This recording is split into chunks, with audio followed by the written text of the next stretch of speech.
Hello, my friends. My name is Keram Malicki-Sanchez. I am the director of FIVARS, the Festival of International Virtual and Augmented Reality Stories. As usual, I have too much to say and too little time to say it, but I am honored and grateful to be invited to speak at one of my favorite conferences of all time, Siggraph, which is always chock full of experimenters and innovators, and especially to be on this panel hosted by my friend Jacki Morie, who is an absolute legend in the industry.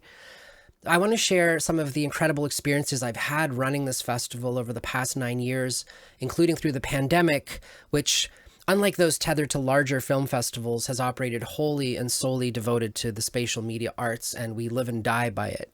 Our goal has been to explore how we can tell each other's stories, an incredibly effective and distilled method for us to impart complex ideas and data concisely, meaningfully, and expressively through these often clumsy tools. The construction of a story is able to capture our attention and unpack itself over time, sometimes in ways that we do not expect, but that have been seeded by the narrator. With this incredibly important XR medium, we needed to improve our ways of expressing ourselves, which has been essential to our society from the beginning. So when we started the festival, the tools for stitching, editing, and developing VR and AR were very complex or cobbled together or very expensive to do in post if you had to use a third-party company, making it incredibly tedious and difficult. And the barrier to entry was very high for folks who wanted to get into it. But within a short decade, the gains have been enormous, and now we see these tools embedded in mainstream software, accessible to anyone with just a little training, whether it's in Unity, Unreal, Godot, DaVinci Resolve, Fusion, Nuke, Premiere, and not to mention, and MeshLab and Blender, and not to mention the abundance of tutorials and increasingly more academic programs dedicated to these spatial arts, including at UCLA Extension, where both Jacki and I teach immersive experience design and world building for Web 3D, respectively. It's amazing to see a whole new generation of folks and figuring out how to talk to them about what just happened. So in my role as the director of FIVARS, I've had this unique opportunity to witness firsthand the incredible evolution of immersive narrative content. Our festival, which at one point, ran in a little tiny bar beside the Toronto Film Festival and had no idea what to charge for a show, has now become a vibrant platform for creators around the world to showcase their cutting edge work. And you can explore this history of the medium at our site, fivars.net. This year at my VRTO conference, which I also run, we put together a summit for performers working in live XR theater. And sometimes, while this is perceived as like a fringe art by the industry as a whole, which itself is a fringe industry, these experimenters are really the ones who can bash things together and help us to better understand the tools, the nuances, and how to use them, often in ways that we had never expected. Similarly, spherical video, still a nascent technology, was little more than an enthusiast's club for panoramic stitching of photographs a decade ago.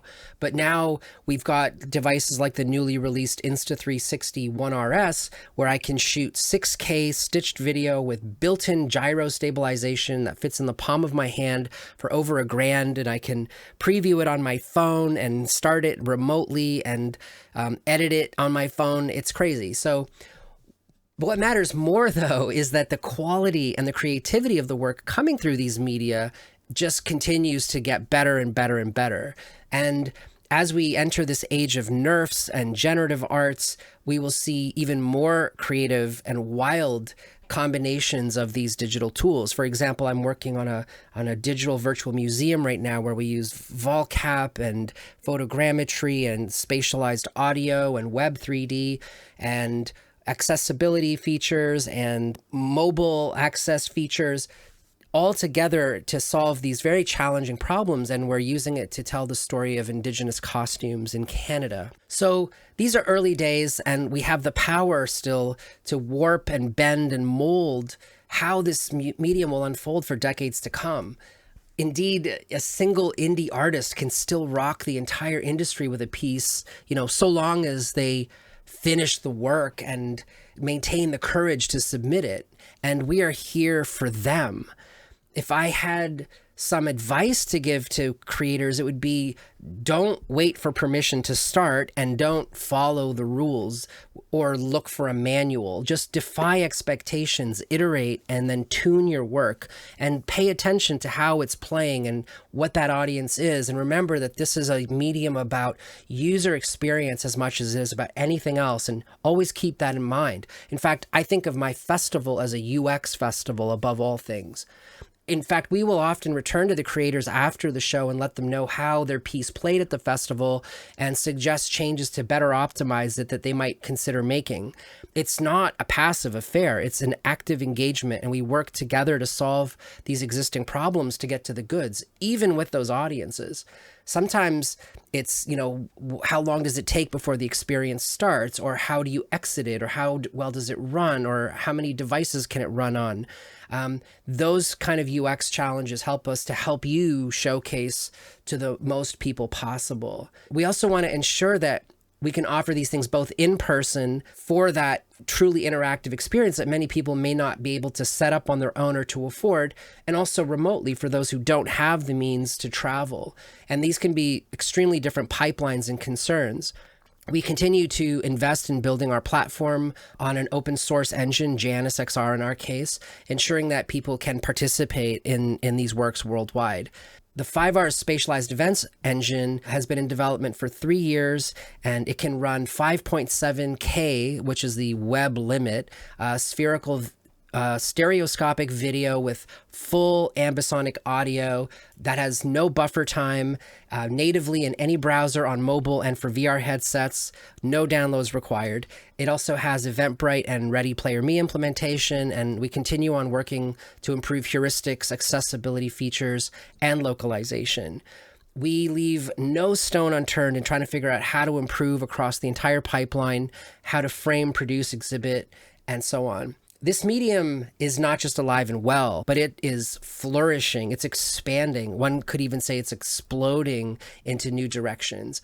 I remember 1980s and 90s music videos were this incredible avant-garde force to change and define new aesthetics and open up new pathways and crossovers and mashups. And it led to such directors as Jonathan Glazer and Spike Jonze and Michel Gondry and countless others. I hope that I can continue to serve this medium, and more importantly, that we can continue to give energy and resources to these innovative pioneers that are putting everything on the line in hopes that someone will simply turn and acknowledge their work.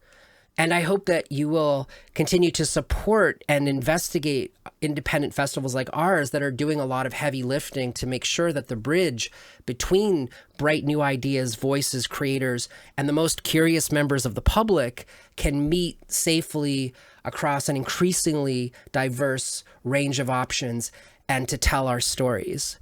Thank you so much.